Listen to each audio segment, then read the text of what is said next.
कोई दिलदार निकला, सगा समझा था वही दगादार निकला। समझ में आ रहा है ना? झूठी दुनिया का झूठा सब प्यार निकला, सगा समझा था वही दगादार निकला। पहला दगाबाज को असली घी दूध तने को खिलाया था, असली घी दूध तने को खिलाया था, कसरत कर करके मजबूत बनाया था, कसरत कर करके मजबूत बनाया था, किंतु होते ही रोग यह हार निकला, सगा समझा था वही दगादार निकला। झूठी दुनिया का झूठा सब प्यार निकला, सगा समझा था वही दगादार निकला।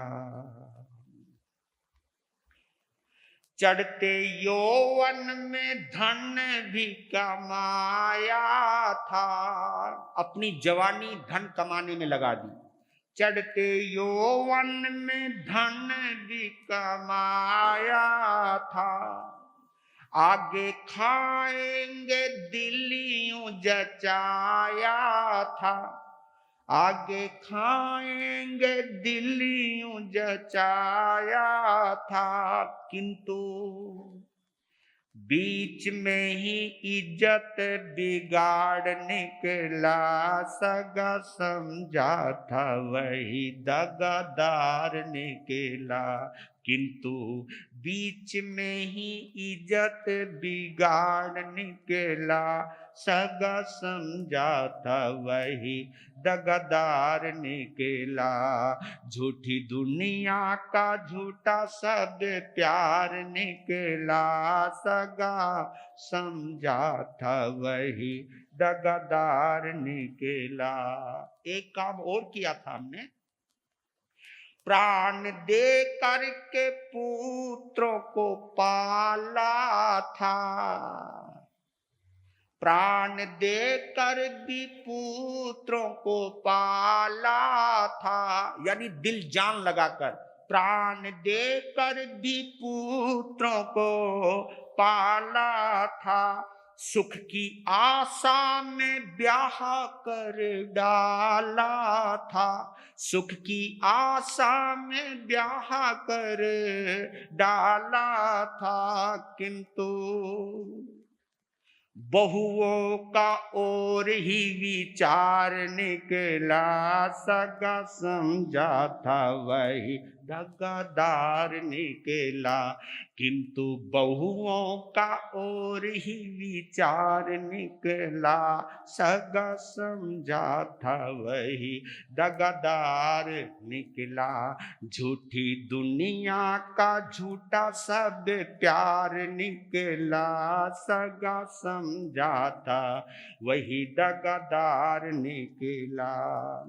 रिश्तेदारों को भी खूब मनाया हमने, प्रेम स्वजनों से काफी बनाया था, प्रेम स्वजनों से काफी बनाया था, काम आएंगे दिल्ली टिकाया था, काम आएंगे दिल्ली टिकाया था, पर मौका आया तो उनमें भी खार निकला, सगा समझा था वही दगादार निकला, मौका आया तो उनमें भी खार निकला, सगा समझा था वही दगादार निकला। झूठी दुनिया का झूठा सब प्यार निकला, सगा समझा था वही दगादार निकला। आखिरी में निचोड़ की बात कही है, धनमुनि कहता धर्म एक प्यारा है। धनमुनि कहता, क्योंकि धनमुनि तेरापंथ समाज के एक बहुत मूर्धन्य विद्वान संत हुए हैं। धनमुनि और चंदन मुनि दोनों सगे भाई थे और उद्भट विद्वान, संस्कृत प्राकृत के बड़े गजब के विद्वान रहे हैं। उन्हीं की यह रचना है। धनमुनि कहता धर्म एक प्यारा है। धनमुनि कहता धर्म के प्यारा है। झूठी दुनिया में सच्चा सहारा है। झूठी दुनिया में सच्चा सहारा है। धारा जिसने भी धारण किया, धारा उसी ही का बेड़ा भव पार निकला। सगा समझा था वही दगादार निकला। झूठी दुनिया का झूठा सब प्यार निकला। सगा समझा था वही दगादार निकला। खोज देखा ना कोई दिलदार निकला। सगा समझा था वही दगादार निकला। झूठी दुनिया का झूठा सब प्यार निकला। सगा समझा था वही दगादार निकला। ये दुनिया का नक्शा है, ये दुनिया का चित्र है। शरीर भी धोखा दे जाता है। कुछ बीमारियां ऐसी लग जाती है कि जिस शरीर को हमने इतना संभाल के रखा वो भी धोखा दे जाता है। जिस धन पर भरोसा किया, जिस धन के लिए हम झूठ बोले, जिस धन के लिए हमने धर्म को भी छोड़ दिया, वक्त पर वो धन भी कभी काम नहीं आता है। ऐसी स्थितियां भी आ जाती है। आदमी के पास सब कुछ था और ये कोरोना काल ने सब कुछ दिखाया है। ऐसा मत समझना, कोरोना काल में लोगों के पास पैसों की कमी नहीं थी, दौलत की कमी नहीं थी, लेकिन वो अपनी जान नहीं बचा पाए। ऐसी स्थिति ऐसे मुकाम तक पहुंच गई तो जिंदगी ने ये बतला दिया कि कभी कभी हमारा पैसा हमारे काम नहीं आता, बैंकों में धरा रह जाता है, हाथ में पड़ा रह जाता है, जिंदगी को मोहताज हो जाते हैं। जिस धन पर हमने धर्म से ज्यादा भरोसा किया वो धन भी हमें बीच में छोड़ के चला जाता है। पुत्र बदल जाते हैं, बहुएं बदल जाती हैं, रिश्तेदार बदल जाते हैं, लेकिन फिर भी हम सावध्य योग को समझ नहीं पाते। 18 पाप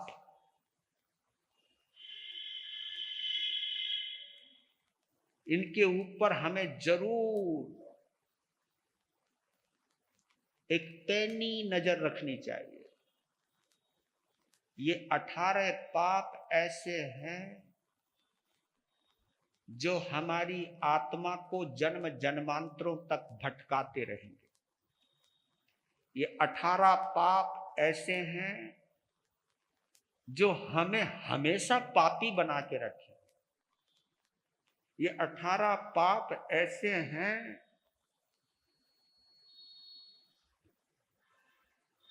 कि जो हमें कभी शांति की सांस नहीं लेने देंगे। ये 18 पाप ऐसे हैं, पुण्य के प्रताप से, गौर करना मैं जो बोल रहा हूं, पुण्य के प्रताप से सब कुछ अनुकूल है। खाने की कमी नहीं, रहने की कमी नहीं, सब चीज उपस्थित है, लेकिन फिर भी इनके चक्रव्यूह में फंसकर हम हमेशा अशांत रहने वाले हैं। हिंसा से बद्दुआ कमाते हैं, झूठ से अपना विश्वास खो देते हैं। जब हम झूठ बोलते हैं ना तो लोग हमारे पर भरोसा नहीं करते। हिंसा से हमें बद्दुआ मिलती है। झूठ एक ऐसी चीज है जो हमें विश्वसनीय नहीं रहने देती। चोरी करोगे मारे जाओगे, चोरी करोगे ये भी आपको अविश्वसनीय बना देती है। अगर आप काम में लंपट बन जाओगे, तुम्हारी इज्जत चली जाएगी। तुम्हारी नजरों में अगर खराबी रहेगी, लोग आपसे बच करके रहेंगे। मिलेंगे तो वो मिलेंगे जिनकी नजरों में खराबी है। जिनकी नजरें अच्छी है शायद वो आपसे नजरें चुराने लग जाएं। तो आप नजरों की खराबी से उन लोगों के संपर्क में आओगे जो खुद ही खराब हैं। और जब दो खराब मिलते हैं ना, तो कोई सुधरने वाला है ही नहीं है। ये आप लोग मान करके चलिएगा। और दूसरी बात, चाहे तुम कितना भी परिग्रह, कितना भी इकट्ठा कर लो रे सामान, लेकिन सब कुछ छोड़कर ही जाना पड़ेगा आपको। ये बात आपको अपने दिल में, दिमाग में जचा लेनी चाहिए। इनके चक्कर में क्रोध, मान, माया, लोभ, राग, द्वेष के फेर में पड़कर तुम अंधेरे रास्ते पर भटक जाओगे। फिर कभी कलह, कभी अध्याख्यान, कभी झूठा आरोप तुम्हारे पे लगता है, कभी तुम किसी पे लगाते हो, तुम कभी किसी की निंदा करते हो, किसी की चुगलियां खाते हो। शून्य परिवाद, रति अरति, एक ऐसी स्थिति आती है। रति और अरति का मतलब जानते हो आप, कि धन से मोहब्बत होना रति है और धर्म सुहाना ना लगे वो अरति है। यानी धर्म अच्छा ना लगे, अरुचिकर लगे, बोरियत हो जाए, बोर हो जाए आदमी, इसको अरुचि कहते हैं। इसको अरति भी कहते हैं। जहां रत ना हो मन, मग्न ना हो मन, दिल ना लगे जहां पर, अरति। यानी पाप में पाप अच्छा लगे, धर्म बुरा लगे, इसको रति और अरति कहते हैं, है ना। माया, मृषा, कपट सहित झूठ बोलना, माया, कपट, मृषा कहते झूठ को, कपट सहित झूठ बोलना। यानी लोग मुस्कुराते हुए, बहकाते हुए, मतलब इसको एक चीज और बोलता हूं, माया मृषा इतना इतना गंदा सावध्य योग है। इसका मतलब आप जानते हो, इसका मतलब ये भी होता है किसी को विश्वास में लेकर धोखा देना। क्या बोला मैंने? किसी को विश्वास में लेकर धोखा देना। यानी धोखा देना है आपको, लेकिन आपको ये पता चल गया है कि पहले इसको विश्वास में लेना पड़ेगा। यानी पहले इसके लिए मुझे सब कुछ अच्छा करना पड़ेगा जो इसको अच्छा लगता है। और जब इसको एक बार मेरे पर विश्वास जम गया, फिर इसकी कन्नी काट दूंगा, फिर इसको मजा चखाऊंगा। इसको माया मृषा कहते हैं। इसको वैसे तो कपट सहित झूठ कहते हैं, यानी दिखावा करना विश्वास का, और अंदर एक ऐसी फितरत को पाले रखना, जब भी मौका आएगा काम कर दूंगा। तो आप देखना कितना बड़ा पाप करता होगा, पहले किसी को विश्वास में लेना और फिर उसके साथ विश्वासघात करना। माया मृषा और मिथ्या दर्शन शल्य। और तत्वार्थ सूत्र के अंदर आचार्य उमा स्वाति एक बात डंके की चोट पर कहते हैं, निशल्यो व्रति। निशल्यो व्रति ये एक सूत्र है तत्वार्थ सूत्र के अंदर, जहां पर वो ये बोल रहे हैं कि जब तक तुम निशल्य नहीं हो जाओगे, कांटे रहित नहीं हो जाओगे, क्योंकि माया शल्य, निदान शल्य, मिथ्या दर्शन शल्य, ये तीन शल्य बतलाए हैं। शल्य समझते हो आप? शल्य कांटे को कहते हैं, काटने को भी कहते हैं। इसलिए ऑपरेशन का शुद्ध हिंदी में जब होता है ना नाम, उसका नाम है शल्य चिकित्सा। उसका नाम क्या है? ऑपरेशन का एक नाम है शल्य चिकित्सा। यानी कहीं काटना है, काटना शल्य है। वो तो अलग है कि वहां काटना कुछ बीमारी के लिए होता है, वहां चिकित्सा लिखा हुआ है। लेकिन कभी कभी हम ऐसे काटते हैं, है ना। कहावत आती है ना, कोबरा होता ना, कोबरा, वो डस ले ना तो आदमी पानी भी नहीं मांगता। और मैं तो एक बात और कहता हूं, कोबरे का डसा हुआ शायद बच भी जाए, लेकिन आदमी का डसा हुआ। तो मैं आज महत्वपूर्ण बात ये और कहने जा रहा हूं आपको। कल से पर्वाधिराज पर्युषणों का शुभारंभ हो रहा है और प्रसंगवश क्रेमी भंते के पाठ के अंतर्गत मैं 3 बातें आपके सामने रखना चाहता हूं, जिसके आधार पर आपकी सामायिक साफ सुथरी और प्रभावशाली हो सकती है। आपकी नहीं बल्कि हमारी भी।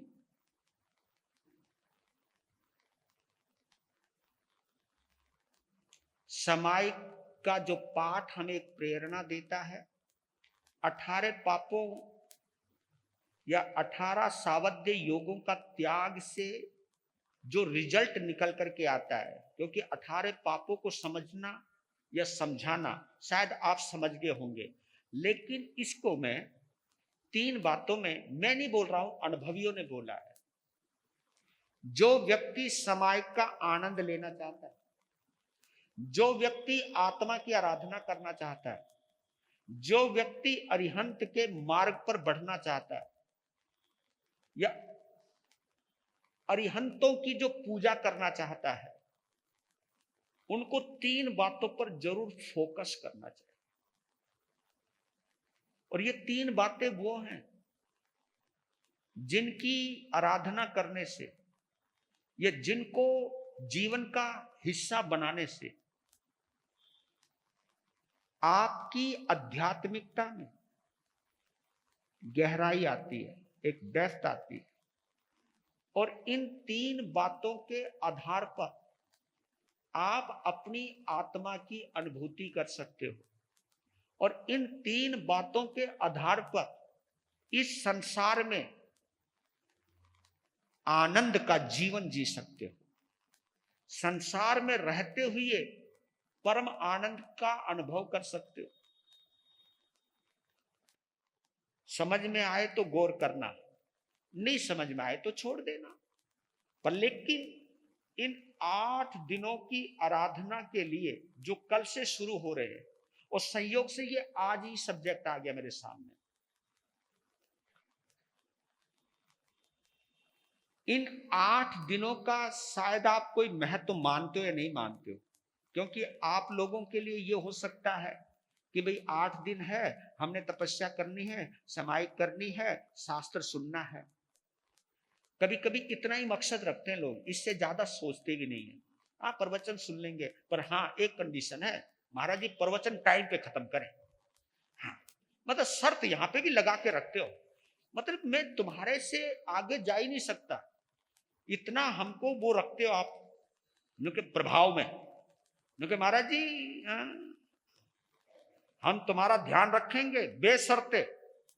जल्दी बोलो, हम तुम्हारा ध्यान रखेंगे बेशर्ते, तुम हमारा ध्यान रखना। ये तुम कंडीशनल, हर जगह कंडीशनल हो जाते हो। अरे कभी तो कह दिया करो कि महाराज ये 8 दिन में हम आपको फ्री हैंड देते हैं और हम भी फ्री माइंड से धर्म करेंगे। फ्री माइंड से यानी समझ रहे हो आप, ये दुनिया को बाद में देखेंगे। अरे बड़ी मुश्किल से हमको ये 8 दिन मिले हैं, साल में 8 दिन, और उसके अंदर भी हम संसार में उलझे रहे। ये मैं गुजरात में देखता हूं, महाराष्ट्र तक में देखता हूं, राजस्थान में अब है या नहीं मैं जानता नहीं, लेकिन 8 दिनों में सच्चा श्रावक कभी व्यापार नहीं करता। जो श्रावक कहलाते अपने आप को, व्यापार नहीं करते कभी। वो अपने आप को पूरी तरह आत्मा से जोड़ करके चलते हैं। अपने आप को घर से कम स्थानक से ज्यादा जोड़ करके रखते थे पहले। अब तो सुबह सुबह रौनक लगती है, फिर खाली। क्योंकि महाराज तुम भी मौज में रहो, हमें हमारी मौज की बड़ी चिंता है तुम्हें यार। और हमें तो ये लगता है कि भाई तुम कुछ आओ, पर लेकिन कोई बात नहीं, समय के अनुरूप चलना पड़ता है। है ना। तुम्हें ज्यादा परेशान नहीं करता हूं। मैं तो इतना कहता हूं कि जितना समय दो कम से कम प्योर तो दो। और मैं इतना जरूर कहता हूं कि इन 8 दिनों के माध्यम से जीवन में कुछ स्थायी बदलाव तो लाओ। केवल 8 दिन के लिए बदलना है क्या? जीवन इन 8 दिनों में कुछ ऐसा बदलाव लाओ जो तुम्हारी जिंदगी के अंदर शाश्वत बदलाव हो जाए। क्योंकि याद रख लेना, तुम 8 दिन उपवास कर सकते हो लेकिन फिर भी पारना तो करोगे ना। तुम एकासना कर लो, आइंबिल कर लो, इसके बाद पारना तो करोगे ना। लेकिन कुछ प्रतिज्ञाएं ऐसी भी तो होती हैं जिनका कोई पारना नहीं होता। वो भी तो हम प्रतिज्ञा कर सकते हैं। छोटी छोटी प्रतिज्ञाएं हैं। और वो प्रतिज्ञाएं तो इस तरह की हैं जिन प्रतिज्ञाओं के माध्यम से आपके जीवन का सुधार भी होगा, आपकी आत्मा का निखार भी आएगा, आत्मा में निखार भी आएगा, आपके जीवन का उद्धार भी होगा और इस जीवन को पाने का मकसद हासिल होगा आपको। इसलिए मैं उस चीज के ऊपर फोकस कर रहा हूं कि प्लीज, अगर आप जैनत्व को जानना चाहते हो, आत्मा की साधना जानना चाहते हो, और वो कौन से मूल सूत्र हैं जिनके आधार पर एक आत्मा परमात्मा बनता है, एक इंसान भगवान बनता है, एक जीव शिव का रूप बनता है, एक नर नारायण का रूप धारण करता है। कुछ है विशेषताएं, और वो विशेषताएं ऐसी नहीं है जिन विशेषताओं को आप स्वीकार ना कर सको। चुनौती हो सकती है, मुश्किल हो सकती है, लेकिन असंभव नहीं हो सकता है। लेकिन ये मुश्किल उनके लिए है जो हड़बड़ाए हुए हैं, उनके लिए बिल्कुल नहीं जो धर्म को जानते हैं, जो धर्म के मर्म को पहचानते हैं। उनके लिए ये कोई मुश्किल नहीं है। बहानेबाजों के लिए बहुत मुश्किल है ये। लेकिन जो आत्मा की आराधना करना चाहते हैं, धर्म की साधना करना चाहते हैं, समाई की पवित्र साधना का अनुभव करना चाहते हैं, उनके लिए कोई मुश्किल नहीं है। हाँ, जिनके लिए संसार मुख्य है उनके लिए मुख्य है, उनके लिए मुश्किल है। लेकिन जिनके लिए धर्म मुख्य है उनके लिए कोई मुश्किल नहीं। और इससे पता चल जाएगा कि आपको धर्म प्यारा है या संसार प्यारा है। संसार प्यारा है तो सावध्य योग भी प्यारे होंगे। क्या बोला मैंने? संसार प्यारा है तो सावध्य योग भी प्यारे होंगे।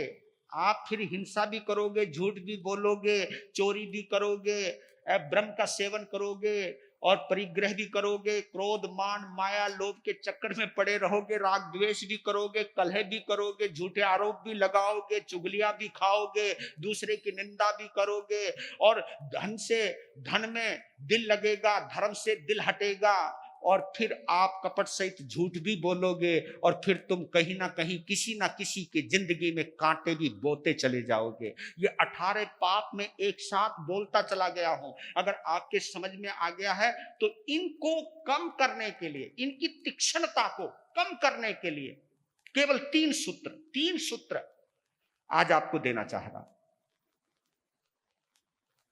सबसे पहला, बुरे को भूलना सीखो। रिपीट, बुरे को भूलना सीखो। क्यों? क्योंकि बुरे को याद रखोगे तुम कभी भी अच्छे नहीं बन पाओगे। बुरे को याद रखने से आप बुरे ही बने रहोगे, और बुरे को याद रखने से बुराई मिटने वाली नहीं है। बुरा व्यक्ति बेशक मिट जाए, लेकिन बुरे को याद रखोगे तो आपके साथ कभी भी अच्छा होने वाला नहीं है। देखो कितना गहरा सूत्र है ये। बुरे को याद रखने से हमारे साथ कभी भी अच्छा होने वाला नहीं है, क्योंकि बुरे को याद रखोगे तो अच्छे भाव होंगे क्या? जब भी बुरी बातें याद आएंगी तो अच्छे भाव आएंगे क्या? हैं? आएंगे? क्योंकि बुरे को याद करोगे तो भाव में दुर्भाव ही आने वाले हैं। बुरे को याद करने से कोई सद्भाव तो आने वाला है नहीं। दुर्भाव यानी बुरे भाव। बुरे को भूलना सीखो। दूसरी बात, दूसरों को साथ में रखना सीखो। हाँ, पहली बात, बुरे को भूलना सीखो। दूसरी बात, दूसरों को साथ में रखना सीखो। तीसरी बात, भगवान की भक्ति में समा जाना सीखो। ये 3 बात बड़ी अनमोल हैं। और समायिक आइए वहां पर तीसरी पद्धति में समायिक है, क्योंकि प्रभु की भक्ति में समा जाना सीखो। ये भाव तभी आएंगे जब पहले वाली बातें 2 क्लियर हो जाएंगी। कौन कौन सी? बुरे को भूलना सीखो।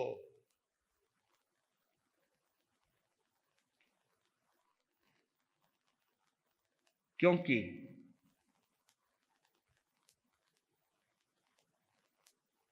बुरे को जब जब भी तुम याद करोगे, आपके भाव अच्छे होने वाले नहीं।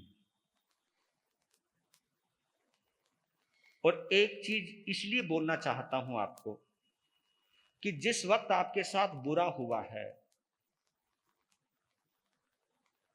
वो इसलिए हुआ है क्योंकि बुरा वक्त था। और आप उस वक्त से बाहर आ गए हो तो उसे भूल जाओ।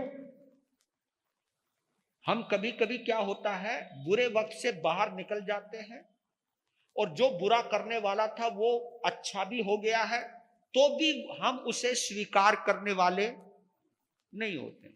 नुकड़ नहीं, जो इंसान पहले बुरा था वो हमेशा बुरा रहने वाला है। और मैं ये कह रहा हूं कि जब आपका वक्त बदल सकता है, जब आपके बुरे दिन से अच्छे दिन आ सकते हैं, तो बुरा इंसान भी तो अच्छा हो सकता है। क्यों नहीं हो सकता? जब आपके दिन अच्छे हो सकते हैं तो सामने वाला भी तो अच्छा हो सकता है। तो आप ये सोचो ना कि जब मैं उस दौर से बाहर आ गया हूं, अच्छा हो गया है मेरे साथ, अब जिसने बुरा किया उसको माफ कर देता हूं, क्योंकि माफ करना ही तो मेरे अंदर धर्म के साथ सामिप्य रखने वाला होगा। और याद रख लेना, एक विचारक ने कहा, एक नदी में आप दोबारा पांव नहीं डाल सकते। जबकि लगता यही है कि जिस नदी में हमने कल पांव डाला था वह आज भी वही नदी है, दिखने में वैसी लगती है। लेकिन जिस नदी में आपने पांव डाला ना, जिस नदी में बहते हुए पानी में पांव डाला है, वो पानी तो पता नहीं कितनी दूर चला गया। तभी तो हम बोलते हैं रात गई। ये तुम सच बोल रहे हो या? रात गई सो बात गई, बीती ताही बिसार दे, आगे की सुध ले। बीती ताही बिसार दे, एक बुरा सपन था, भूल जाओ उसको। अब ये कोई है, क्योंकि जिंदगी कैसी है मैं बतलाता हूं आपको। आप जब अपने कपड़े सिलवाते हो, अब तो चलो रेडीमेड आने लग गया, मैं क्या बोल लूं, पहले तो रेडीमेड नहीं होते थे, पहले आपके साइज के। और जब भी आप कपड़े सिलवाते थे हर बार अपना माप देते थे आप। ये तो नहीं कहते थे हाँ भाई 10 साल पहले जो मेरा माप था तू बना दे। भाई 10 साल पहले तू पतला था या मोटा था, भाई हर रोज। डॉक्टर भी है ना, आपकी 1 महीने पहले वाली बीपी की रिपोर्ट नहीं देखता, वो तुरंत आपकी बीपी तुरंत चेक करता है कि ठीक है 1 महीने पहले जो तेरी बीपी की रिपोर्ट थी वो उस समय का बीपी है, अब कितना है तो उसको अभी तो जांचा जाएगा। तो इसलिए मेरे बंधुओं, बुरे को याद करने से कभी आपके भाव अच्छे होने वाले नहीं। भुला दो।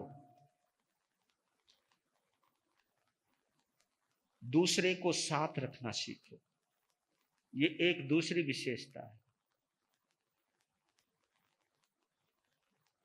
इसके बारे में क्या बोलूं,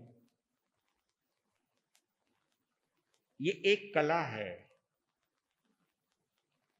सभी को साथ लेकर चलने की,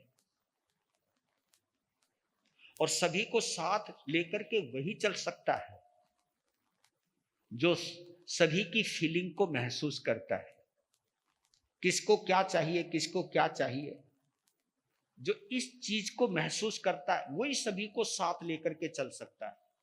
और जो केवल अपनी चलाना चाहता है, भाई मेरी ही चलनी चाहिए, मैंने दूसरों की चलानी नहीं, मैं सच कहता हूं, वो एक ना एक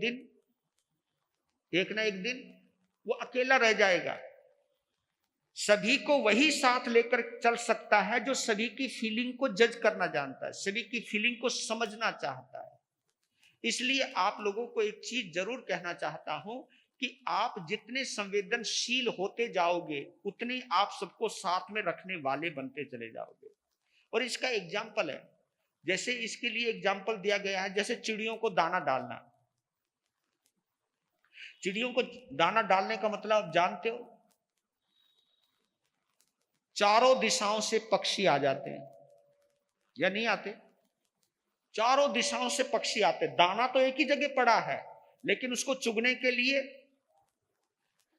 हमारी मानसिकता क्या है, सभी का पेट भरे, सभी को दाना मिले। तो पक्षियों के लिए जो दाना डाला जाता है तो चारों तरफ से पक्षी आते हैं, ये भी एक प्रक्रिया है। और हमारे व्याकरण के अंदर, ग्रामर के अंदर दो चीज आती है, एक अध्याय आता है, एक संधि का और एक संधि छेद का। अगर आपने क्योंकि पढ़ा होगा आपने संधि और संधि छेद, ये आप जानते हो। संधि कहते हैं दो अक्षरों को जोड़कर एक अक्षर बनाना, इसको हम कहते हैं संधि। और एक अक्षर के दो टुकड़े करना, इसको हम कहते हैं संधि छेद।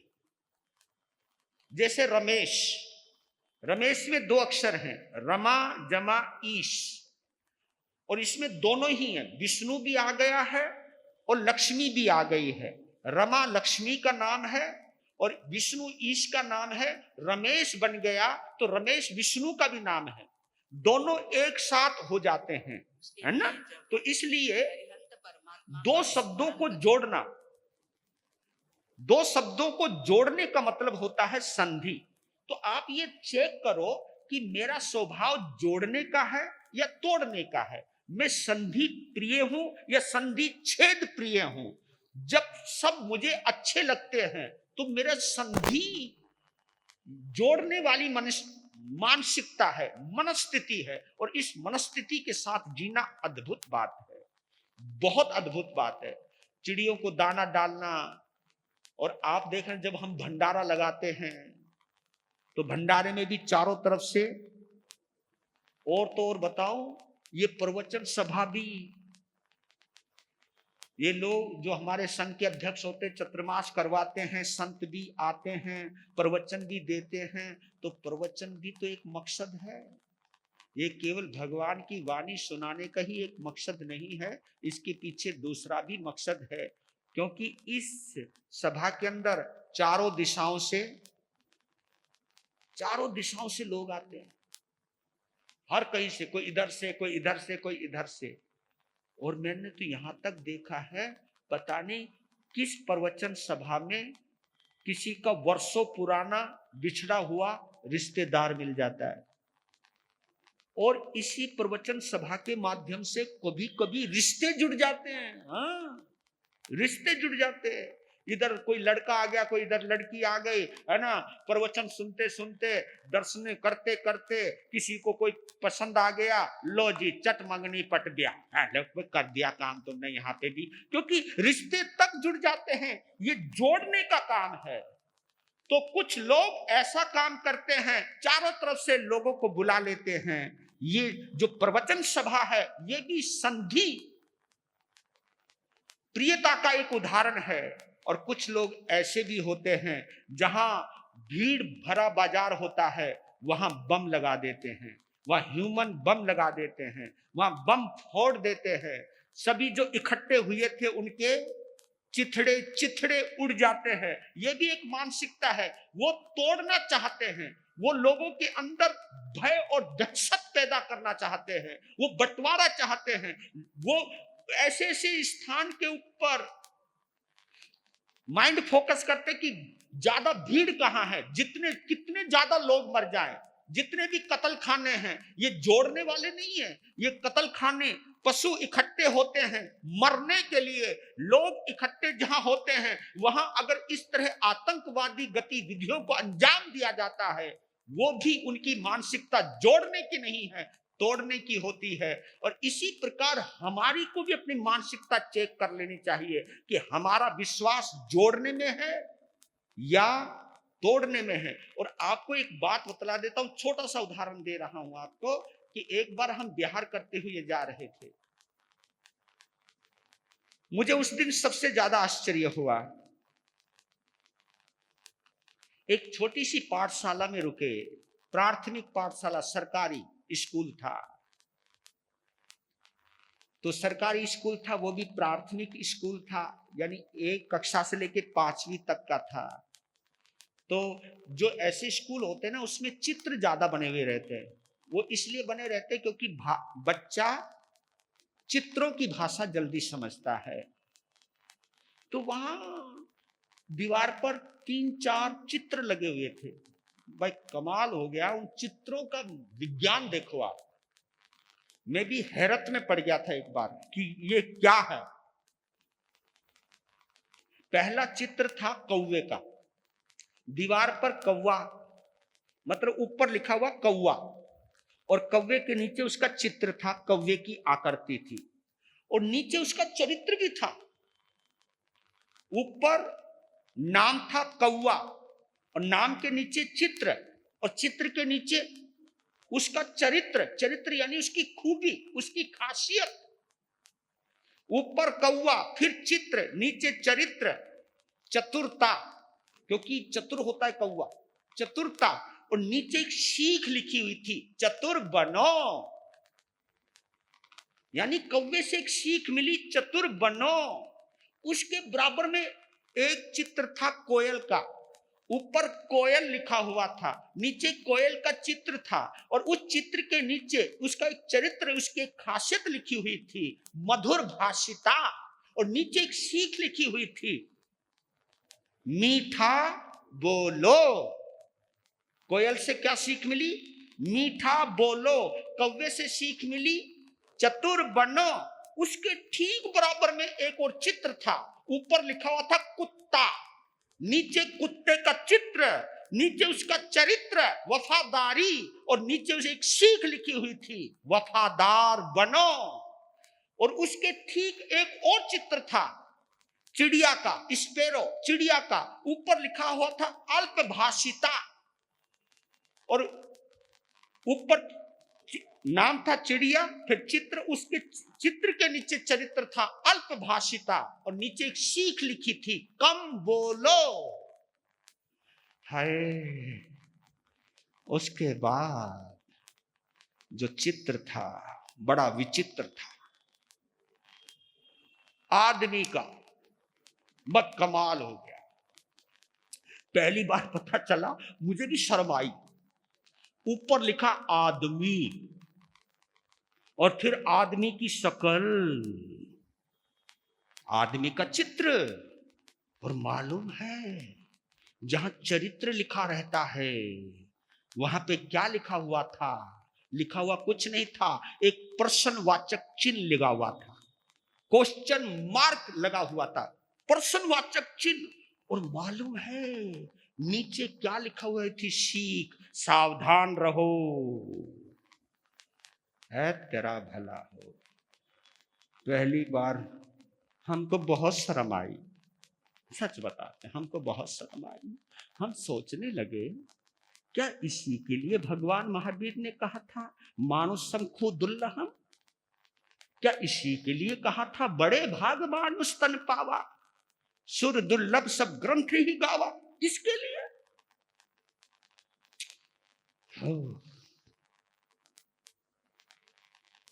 याद करना,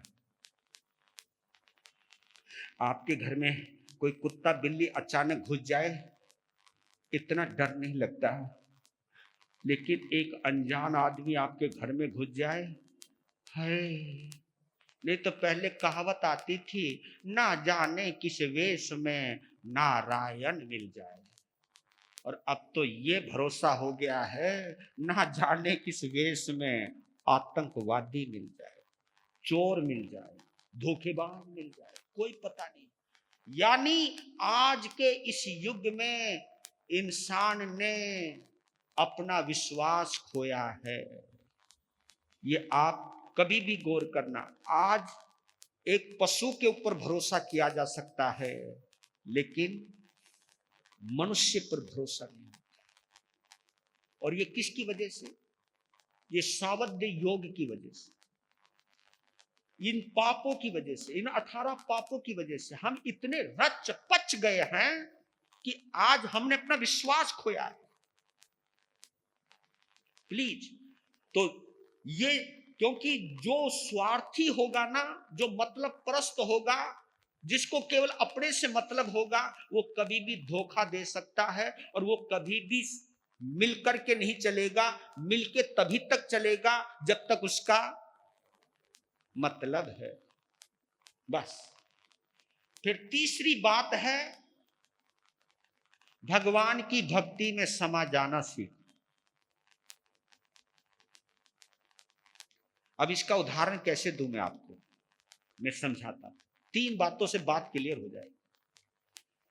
कंकड़ पानी में गिरता है, चेक करना और शब्दावली के ऊपर जाना आप। कंकड़ पानी में गिरता है, शक्कर दूध में मिलती है। पत्थर पानी में गिरता है, शक्कर दूध में मिलती है, नदी समुद्र में समा जाती है। और मैंने तीसरा उदाहरण दिया था कि भगवान की भक्ति में समा जाना सीखो। पत्थर पानी में गिरता है, क्यों? पत्थर की आवाज आती है, क्यों? क्योंकि पत्थर कठोर है। पत्थर पानी में गिरेगा तो भी चोट पहुंचाता, छपाक की आवाज आती है। और वो पत्थर किसी के सिर पे पड़े तो खोपड़ी फोड़ देता है, क्योंकि कठोर है वो। इसलिए कठोर चीज गिर सकती है और कुछ नहीं हो सकता। पत्थर पानी में गिरता है, आवाज करता है, छपाक की ध्वनि करता है। कठोरता को गिरते वक्त भी परिभाषित करता है। कठोरता प्रकट होती है, आवाज के द्वारा प्रकट होती है। शक्कर दूध में मिलती है।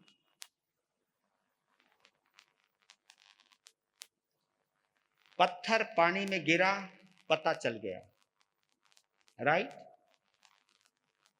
दूध में शक्कर मिल जाती है, दूर से देखोगे पता नहीं चलता, लेकिन पियोगे तो पता लग जाता है कि इसमें शक्कर है। यानी अपना अस्तित्व, अपनी पहचान उसने फिर भी बरकरार रखी। उसने बता दिया मैं इसमें हूं। लेकिन विशेषता देखिए, नदी समुद्र में समा जाती है। जब नदी समुद्र में समा जाती है तो अपने स्वरूप को उसमें विलीन कर देती है, अपनी पहचान ही खत्म कर देती है, अपनी पहचान ही, अपने अस्तित्व को वहीं समर्पित कर देती है। इसलिए आपको एक रहस्य की बात बताऊं, इस समाज को एक दर्जा मिला है धर्म पत्नी का, तुम्हें नहीं मिला। इनको क्यों मिला? ये धर्म पत्नी किस लिए बनी? क्योंकि आपने इनका धर्म स्वीकार नहीं किया, इन्होंने आपका धर्म स्वीकार किया। आपका नाम, आपका गोत्र, आपका पहचान, सब कुछ आपको समर्पित कर दिया, सब कुछ आपको समर्पित कर दिया। इसलिए नारी को एक ऊंचा दर्जा मिला, क्योंकि अपनी पहचान सब कुछ तुम्हें ही सौंप दी, तुम्हें ही सौंप दी। इसलिए नारी सबसे बड़ी मानी जाती है। इसलिए, और आपको बतला देता हूं, तीर्थंकर का जब चवन होता है और जब सकेंद्र को पता चलता है कि भव्य आत्मा, तारनहार आत्मा, तीर्थंकर की आत्मा किसी मां की गोद में गई है, तो आपको बताऊं, वो तीर्थंकर के बाप को वंदना नहीं करता। हाँ, देखो इतनी बड़ी विशेषता लेकर के बैठी हो, फिर काय को घर में लपटा करती हो तुम, है ना? घर को बचा के रखो, इन विचारों की जान संभाल के रखा करो, जोड़ के रखा, समा जाना सीखो। क्योंकि पहले मैंने वो बोला था श्रेणिक के चरित्र में कि औरत पिट रही है, मार खा रही है, लेकिन रो भी रही है, लेकिन अपने पति को छोड़कर नहीं जा रही है। यूं नहीं जा रही है क्योंकि अब सब कुछ इनका है। ये आपको बातें अटपटी लग सकती हैं, लेकिन हमारी भारतीय संस्कृति विलीन होने पर विश्वास करती है, समाहित होने में विश्वास करती है, और धर्म भी इसी पर ही चलेगा। ये सामायिक जो है ना, वो इसीलिए अगर आप सावध्य योग को कमजोर करना चाहते हो तो सामायिक को स्वीकार करना ही होगा। और सामायिक के अंदर एक तेजस्विता अगर आप लाना चाहते हो तो इन तीनों फार्मूलों पर आपको प्रयोग करना होगा। कौन सा? बुरे को भूलना सीखो, आपका घर अच्छा बनेगा, रिश्ते अच्छे बनेंगे। बुरे को याद करोगे कभी भी रिश्ता टूट जाएगा। भूल जाओ, लेट गो, इसके ऊपर काम किया करो। जो हो गया छोड़ो, आगे चलते हैं। इसके ऊपर बुरे को भूलना सीखो, दूसरों को साथ में रखना सीखो। ये दो बातें आ जाएंगी तब आपके पास समायिक आएगी। भगवान की भक्ति में समा जाना सीखो, तब समायिक होगी। इससे पहले समायिक हो ही नहीं सकती। जो ईगो है, तकरार है, फटकार है, दरकार है, दरार है, इसके पीछे मेरी सरकार आप कभी अरिहंत की आराधना नहीं कर सकते। समय हुआ आपका। जो गम किसी को हमने दिए,